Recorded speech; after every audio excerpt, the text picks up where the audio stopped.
شہر بغداد سے دور ایک پرسکون بستی میں سرفراز نامی ایک برا تاجر رہتا تھا۔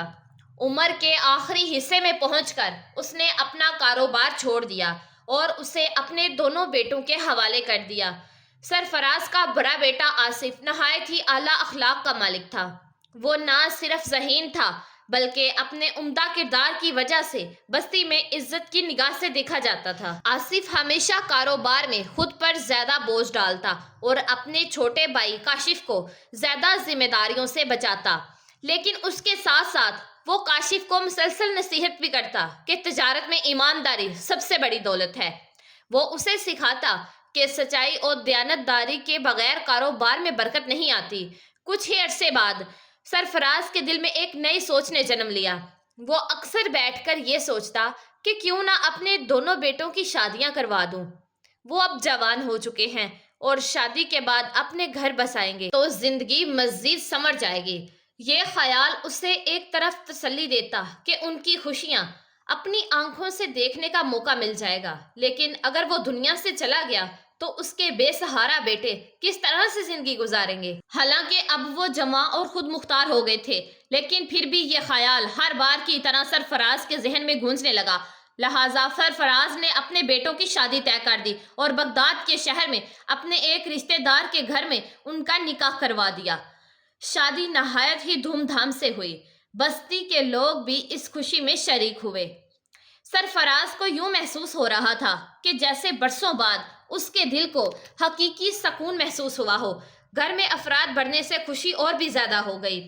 سرفراز اپنی بہوؤں کا خاص خیال رکھتا اور اپنے نواسوں کی امید پر دن گزارتا۔ اس کی بیوی بہت پہلے وفات پا چکی تھی۔ بیوی کے گزر جانے کے بعد سرفراز بچوں کے سہارے جی رہا تھا، ورنہ زندگی سے بہت مایوس ہو چکا تھا۔ لیکن اب اسے ایسا محسوس ہوتا کہ جیسے زندگی کی خوشیاں دوبارہ واپس لوٹ آئی ہوں۔ مگر کچھ ہی وقت بعد کاشف، جو پہلے ہی لاپرواہ اور سخت طبیعت کا مالک تھا، اپنے باپ کے سامنے آ کھڑا ہوا۔ اس کے چہرے پر ناگواری کے آثار نمایاں تھے۔ وہ تیز لہجے میں بولا کہ ابا، مجھے کاروبار میں اپنا الگ حصہ چاہیے۔ میں بڑے بھائی آصف کے ساتھ مزید کام نہیں کر سکتا۔ وہ کمائی کا زیادہ حصہ خود رکھ لیتے ہیں اور مجھے بہت کم دیتے ہیں۔ یہ ناانصافی ہے۔ میں اب مزید برداشت نہیں کر سکتا۔ کاشف کی بات سن کر باپ کے دل میں بھی ہلکا سا شک پیدا ہوا کہ شاید کاشف کی بات میں کوئی نہ کوئی سچائی ہو، کیونکہ بظاہر تو بات ٹھیک تھی، لیکن وہ آصف کی طبیعت سے بھی خوب واقف تھا۔ بچپن سے لے کر آج تک آصف نے نہ کبھی چوری کی تھی اور نہ ہی جھوٹ بولا تھا۔ وہ ہمیشہ ایمانداری اور دیانت داری کے ساتھ زندگی گزارتا آیا ہے۔ لیکن پھر بھی سرفراز نے کاشف کی بات کو نظر انداز نہیں کیا اور گہری سوچ میں پڑ گیا۔ آخر کار اس نے آصف کو بلا کر نرمی سے پوچھا کہ بیٹا، میں جانتا ہوں کہ تم ہمیشہ سچائی اور دیانت داری کے راستے پر چلے ہو اور مجھے یہ یقین ہے کہ ایسا کوئی معاملہ نہیں ہوگا، لیکن اگر تمہاری رضامندی ہو تو کاروبار کا بٹوارا کر دینا بہتر ہوگا تاکہ دونوں بھائی اپنے اپنے حصے کے ساتھ اطمینان سے زندگی گزار سکو۔ یہ کہتے ہوئے سرفراز کے لہجے میں افسوس بھی تھا اور بے بسی بھی، کیونکہ وہ نہیں چاہتا تھا کہ اس کے دونوں بیٹوں کے درمیان کوئی درار پیدا ہو۔ آصف، جو بہت نیک دل اور سمجھدار انسان تھا، یہ سن کر غمزدہ ہو گیا۔ وہ سوچ میں پڑ گیا کہ اگر اس کے والد کے سامنے ہی کاروبار کا بٹوارا ہو گیا تو اس صدمے سے ابا شاید غم سے مر ہی جائیں۔ وہ نہیں چاہتا تھا کہ اس کے والد کی زندگی کے آخری دن کسی پریشانی میں گزریں۔ دوسری طرف آصف جانتا تھا کہ کاشف کو تجارت کے معاملات کی کوئی خاص سمجھ نہیں ہے۔ اگر اسے الگ کر دیا گیا تو وہ ناسمجھی میں سارا سرمایہ ضائع بھی کر سکتا ہے۔ اسی سوچ کے پیش نظر آصف نے کاروبار کو تقسیم کرنے سے صاف انکار کر دیا۔ یہ سن کر کاشف طیش میں آ گیا۔ اس نے غصے سے باپ کی طرف دیکھا اور تیز لہجے میں کہا کہ دیکھ لیا ابا آپ نے، میں پہلے ہی کہہ رہا تھا کہ یہ بندہ ٹھگ ہے۔ یہ مجھے ورگلا کر میرے حصے کے پیسے بھی چوری کر رہا ہے اور مجھے کم دیتا ہے، لیکن اب ایسا ہرگز نہیں ہوگا۔ میں ان کے ساتھ کاروبار نہیں کروں گا۔ اب جو ہوگا الگ ہو کر ہی ہوگا۔ کاشف خود تو لاپرواہ اور ناسمجھ لڑکا تھا، لیکن اس کی سوچ کے پیچھے اس کی بیوی بھی اس میں ملوث تھی۔ جو کاشف کی کم عقلی کا پورا فائدہ اٹھانا چاہتی تھی۔ لیکن جب لڑکا عقل سے پیدل ہو تو لڑکی کو قصوروار ٹھہرانا بے جاں ہے۔ لہٰذا پہلے تو آصف نے نرمی سے کاشف کو سمجھانے کی کوشش کی۔ وہ آہستہ آواز میں بولا کہ دیکھو بھائی، ایسا کوئی معاملہ نہیں ہے، کاروبار کے تمام پیسوں کا حساب کتاب لکھا ہوا ہے، ہر رقم درج ہے۔ اگر سب کچھ صاف طور پر لکھا جا رہا ہے تو پھر میں کیسے پیسے چوری کر سکتا ہوں؟ لیکن کاشف اپنی ضد پر ڈٹا رہا اور آصف کی باتوں پر یقین کرنے کے لیے ہرگز تیار نہ تھا۔ یہ دیکھ کر آصف نے مزید وضاحت کے لیے کہا، اگر تمہیں میرے اخلاص پر شک ہے تو ہمارے ساتھ جو 2 مزدور کام کر رہے ہیں جا کر انہی سے پوچھ لو۔ سرفراز نے ایک گہری سانس لی اور کہا کہ نہیں، گھر کی باتیں باہر لے جانے کی کوئی ضرورت نہیں۔ پھر اس نے آصف کی طرف دیکھا اور نرم لہجے میں بولا کہ بیٹا بس چھوڑو یہ بات، کاروبار کا حساب کتاب کرو، آدھا حصہ تمہارا اور آدھا کاشف کا۔ جب تک میں زندہ ہوں مجھے بس اتنے پیسے دے دیا کرنا کہ میرا گزر بسر ہو سکے، باقی کمائی سے تم لوگ اپنی اپنی زندگی سنوارو۔ سرفراز کے یہ الفاظ آصف کے دل میں تیر کی طرح لگے۔ اسے شدید دکھ ہوا کہ جس باپ نے انہیں قابل بنایا، جو ہمیشہ ان کے لیے سایہ بنے رہے، آج انہی کے سامنے ان کے مال کو تقسیم کر دیا گیا۔ یہ ایک ایسا درد تھا جسے صرف ایک باپ ہی سمجھ سکتا تھا، اور یہ محض کاشف کی بے وقوفی کی وجہ سے، مگر اس نے ضبط کیا۔ وہ نہیں چاہتا تھا کہ مزید کوئی تلخی پیدا ہو، لہٰذا اس نے خاموشی سے باپ کی بات مان لی اور سب کے سامنے کاروبار کا بٹوارا کر دیا۔ اب دونوں بھائی اپنے اپنے حصے کے مالک بن گئے۔ دور دراز علاقوں سے کپڑا اور مسالے وغیرہ لا کر بغداد میں فروخت کیے جاتے تھے۔ آصف جانتا تھا کہ کاشف کی فطرت لاپرواہی کی ہے اور وہ کاروبار چلانے کی صلاحیت نہیں رکھتا۔ اسے یقین تھا کہ کاشف ضرور پیسے دبو دے گا، مگر وہ کر بھی کیا سکتا تھا؟ حالات کے مطابق اس سے سب یہی سہنا تھا۔ وقت گزرتا رہا اور دونوں بھائی ایک ہی گھر میں رہتے تھے، مگر کاروبار الگ الگ تھا۔ پہلے جو 2 مزدور ان کے ساتھ کام کیا کرتے تھے وہ بھی تقسیم ہو گئے، ایک آصف کے ساتھ اور دوسرا کاشف کے ساتھ۔ زندگی بظاہر معمول کے مطابق ہی چل رہی تھی، لیکن اندر ہی اندر طوفان اٹھ رہا تھا۔ آصف کی سمجھداری اور نعمت کے باعث اس کا کاروبار ترقی کر رہا تھا، جبکہ کاشف کی لاپرواہی اور ناسمجھی نے جلد ہی اسے زوال کی طرف دھکیلنا شروع کر دیا۔ چند ہی مہینوں کے اندر نقصان ہونے لگا اور وہ مسلسل گھاٹے میں جانے لگا۔ کچھ عرصہ بعد بڑے بھائی آصف نے کاشف کو نرمی سے سمجھایا کہ بھائی اپنے کاروبار کا ہر مہینے حساب کتاب کیا کرو تاکہ تمہیں کمائی اور نقصان کا اندازہ رہے۔ ایسا نہ ہو کہ تم مسلسل نقصان میں جا رہے ہو اور تمہیں پتہ ہی نہ چلے۔ مگر کاشف، جو عقل سے بالکل ہی پیدل اور کاروبار کے معاملے سے ناواقف تھا، اپنے ضد پر قائم تھا۔ اس نے خود اعتمادی سے جواب دیا کہ نہیں بھائی، مجھے سب کچھ معلوم ہے، میں کمائی میں ہوں اور مجھے ایک ایک پیسے کا حساب ہے، تم فکر مت کرو۔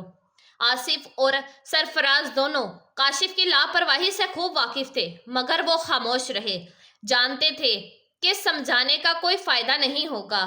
وقت گزرتا رہا اور بالآخر کاشف نے وہ دن بھی دیکھ لیا جس کا اسے ہمیشہ خوف تھا۔ جب اس نے کاروبار کا حساب کیا تو معلوم ہوا کہ وہ قرضوں میں ڈوب چکا ہے، مگر اس کے غرور کا عالم یہ تھا کہ وہ خود کو تسلی دیتا رہا، کوئی بات نہیں، دکان میں ابھی کافی سامان موجود ہے، جیسے تیسے کر کے قرض اتر ہی جائے گا۔ مگر وہ یہ نہیں سمجھ رہا تھا کہ اگر یہی حال رہا تو جلد ہی اس کے پاس بیچنے کے لیے کچھ بھی نہیں بچے گا اور وہ اپنے کاروبار سے ہاتھ دھو بیٹھے گا اور وہ کروڑ پتی سے روڑ پتی بن جائے گا۔ وقت گزرتا رہا اور ایک دن وہ بھی آیا جب کاشف کی دکان میں سامان کم ہونے لگا۔ وہ جو کبھی شان و شوکت سے کہتا تھا کہ سب کچھ اس کے قابو میں ہے، اب آہستہ آہستہ حقیقت کے قریب پہنچ رہا تھا۔ باپ اور آصف دونوں کاشف کی یہ دلرانہ اور مگر حقیقت سے خالی باتیں سن کر سوچ میں پڑ جاتے تھے کہ شاید اس نے کہیں اور جگہ پیسے لگا رکھے ہوں، شاید وہ کوئی اور کام کرنا چاہتا ہو، مگر سچ تو جلد ہی کھل کر سامنے آنے والا تھا۔ کچھ عرصہ بعد آخرکار کاشف کنگال ہو گیا۔ ایک دن وہ بوجھل قدموں کے ساتھ باپ کے پاس آیا اور بے بسی سے کہنے لگا کہ ابا، میں مسلسل نقصان میں کیوں جا رہا ہوں؟ میں تو سب کچھ ٹھیک سے کرتا ہوں، پھر بھی میرا کاروبار ڈوب گیا، اور دیکھیں آصف کا کاروبار دگنا ہو چکا ہے، آخر اس کی کیا وجہ ہے؟ سرفراز ایک سمجھدار اور تجربہ کار شخص تھا۔ اس نے کاشف کی باتیں غور سے سنی لیکن کچھ نہ کہا۔ وہ جانتا تھا کہ کاشف زبانی باتوں سے نہیں مانے گا جب تک کہ اسے عملی سبق نہ دیا جائے، اسی لیے اس نے ایک ترکیب سوچی۔ شام کو سرفراز نے اپنے دونوں بیٹے آصف اور کاشف کو اپنے پاس بلایا اور کہا کہ بیٹا، میں تم دونوں سے ایک بہت ضروری بات کرنا چاہتا ہوں، لیکن پہلے میری شرط یہ ہے کہ آج رات تم دونوں میرے کمرے میں ہی گزارو گے۔ دونوں نے فوراً حامی بھر لی۔ رات ہوئی اور سب اپنے بستروں میں لیٹ گئے۔ جب مکمل خاموشی چھا گئی اور دونوں بیٹے گہری نیند میں چلے گئے تو سرفراز آہستہ سے اٹھا اور دونوں کے بٹوے جو انہوں نے اپنے تکیے کے نیچے رکھے ہوئے تھے نکال لیے۔ وہ بٹوے اشرفیوں سے بھرے ہوئے تھے۔ بٹوے چرا کر وہ دوبارہ اپنے بستر پہ آ گیا جیسے کچھ ہوا ہی نہ ہو۔ صبح ہوتے ہی تینوں جاگے، نماز ادا کی اور ناشتہ کرنے لگے۔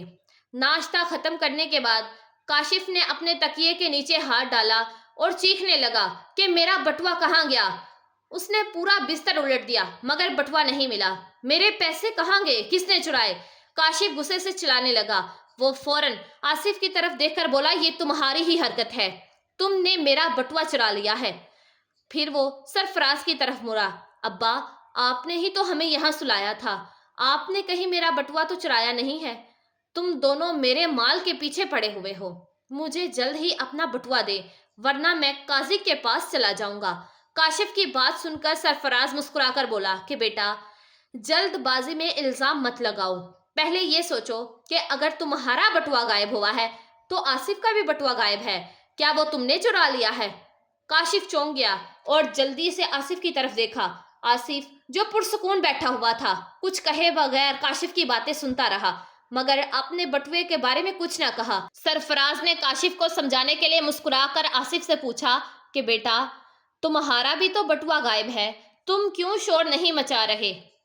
آصف نے ادب سے جواب دیا کہ ابا جان، شاید میں کہیں بھول آیا ہوں، یا اگر کسی نے لیا بھی ہے تو وہ اسی گھر میں ہی خرچ کرے گا جو ہم سب کا ہے۔ سرفراز نے آصف کی طرف دیکھا اور کہا کہ بیٹا، یہی فرق ہے تم میں اور آصف میں، وہ نقصان پر صبر کرتا ہے اور تم الزام لگاتے ہو۔ وہ محنت پر یقین رکھتا ہے، تم قسمت پر۔ آصف کی یہی خوبی اسے کامیاب بناتی ہے اور تمہاری یہی جلد بازی تمہیں ناکام کر رہی ہے۔ کچھ وقت بعد جب باپ نے دونوں کا رویہ دیکھا تو اس نے اشرفیوں کے تھیلے نکال کر سامنے رکھ دیے۔ کاشف اور آصف حیرت میں پڑ گئے کہ یہ کیا ماجرا ہے۔ باپ نے کاشف کی طرف دیکھا اور گہری سانس لی اور کہا کہ بیٹا، تم دور دراز علاقوں سے سامان لاتے ہو، محنت بھی کرتے ہو، لیکن ناکامی کی وجہ یہ ہے کہ تم نے محض چند اشرفیوں کے لیے اپنے باپ اور بڑے بھائی پر الزام تلاشی کی، جس کا مطلب ہے کہ تمہارے لیے رشتوں سے زیادہ دولت کی بھوک اہم ہے۔ تمہاری لالچ اور لاپرواہی کا نتیجہ ہی بٹوارا ہے، ورنہ اگر تمہارے دل میں سچائی اور بھائی چارہ ہوتا تو آج تم اپنے بھائی کے ساتھ مل کر کاروبار کو بہت آگے لے کر جاتے۔ میں نے صرف تم سے پیسے نہیں لیے تھے بلکہ آصف کے تھیلے میں تم سے کئی زیادہ اشرفیاں ہیں، مگر وہ خاموش رہا۔